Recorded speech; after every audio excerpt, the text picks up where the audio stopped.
además del tema de la tesis y de la estructura que seguimos en el texto argumentativo, tenemos que tener también en cuenta que cuando redactamos nuestro texto argumentativo utilizamos unos procedimientos lingüísticos, es decir, unas estrategias a la hora de escribir que, aunque no son exclusivas de la argumentación, sí que es verdad que son muy habituales y muchas veces necesarios o convenientes para defender nuestra tesis.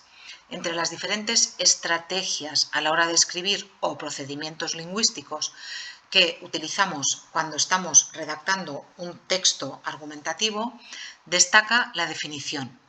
La definición la vamos a tener que utilizar especialmente cuando pensemos que nuestro texto argumentativo va a estar dirigido a una persona que a lo mejor no conoce bien la cuestión sobre la que yo estoy debatiendo, la cuestión que yo estoy reafirmando, que estoy refutando. Volviendo al ejemplo de la obsolescencia programada. Imaginaos que yo escribo un texto sobre la obsolescencia programada diciendo que estoy en contra de ella.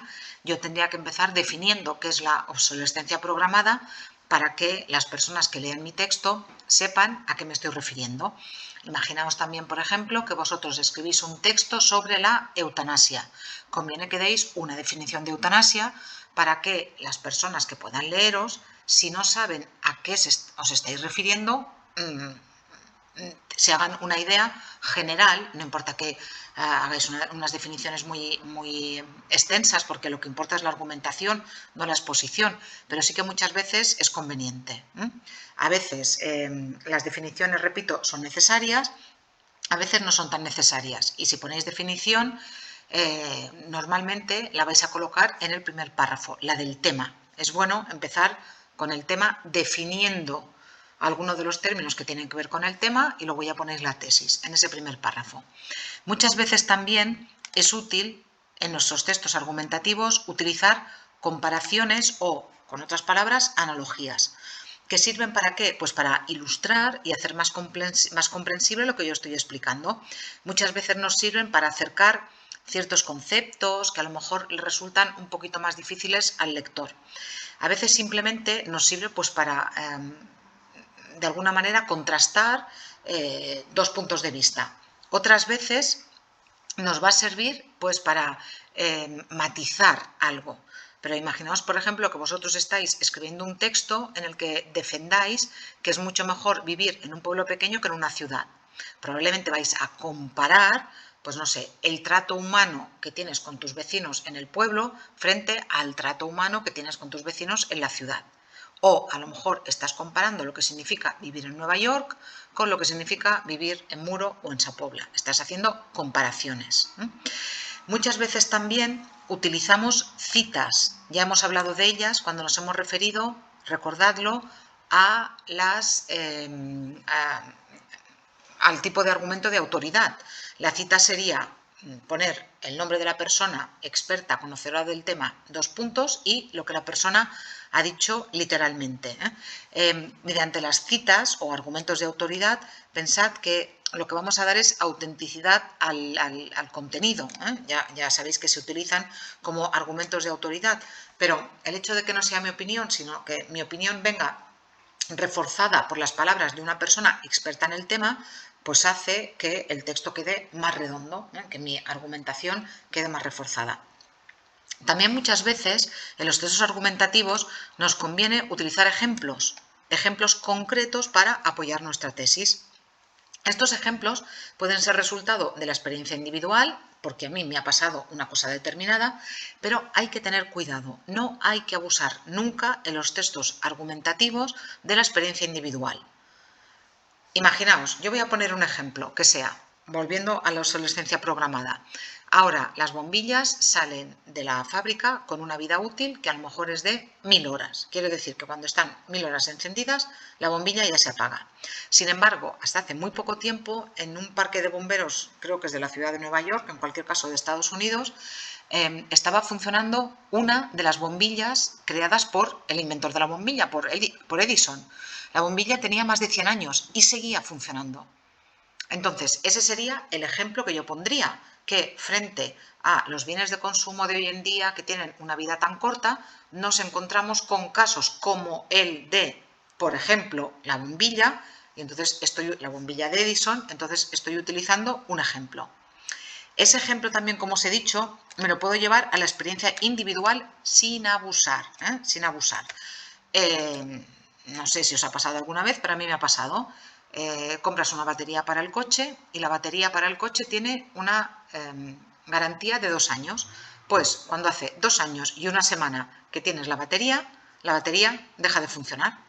Eso es un ejemplo de obsolescencia programada que yo he comprobado y que a mí me ha pasado. Entonces, ese ejemplo, repito, puede ser resultado de la experiencia individual, pero por favor, vuestros textos argumentativos no tienen que estar solamente basados en aquello que vosotros penséis, aquello que vosotros opinéis, aquello que vosotros creáis, aquello que os haya pasado a vosotros, sino que tenéis que recurrir a, ya lo sabéis, a otro tipo de argumentos que son los que vimos en el punto 1.1.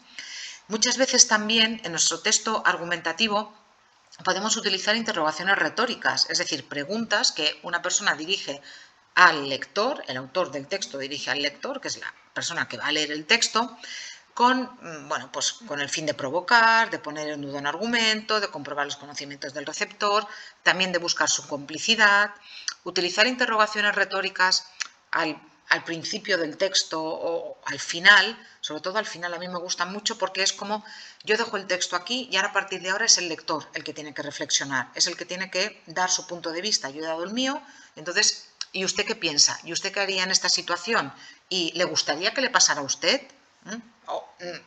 ¿Nos conformaríamos con eso todos? Esas interrogaciones retóricas, repito, sobre todo al final del texto, dan un estilo muy particular y dan un estilo que yo creo que ayuda mucho justamente a la argumentación.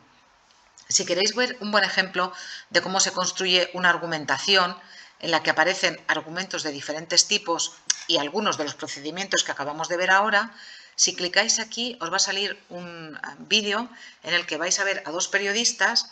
Uno está a favor de las obras de Walt Disney y otro está en contra. Y vais a ver cómo argumentan, no es un debate porque en realidad ni siquiera se rebaten los argumentos, sino que uno expone su punto de vista y la otra también, y vais a ver que utilizan, además de buenos argumentos, la mayoría de los procedimientos lingüísticos que acabamos de ver. Además de todo esto, es muy importante que en los textos argumentativos utilicéis lo que se llaman los conectores textuales. Los conectores textuales lo que dan es cohesión al texto.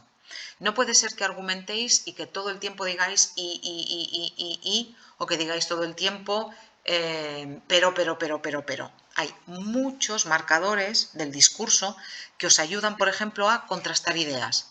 Por una parte, por otra parte, a la inversa, de igual manera, al contrario, en primer lugar, por último, en resumen, por otra parte, por lo tanto, por lo que, por consiguiente.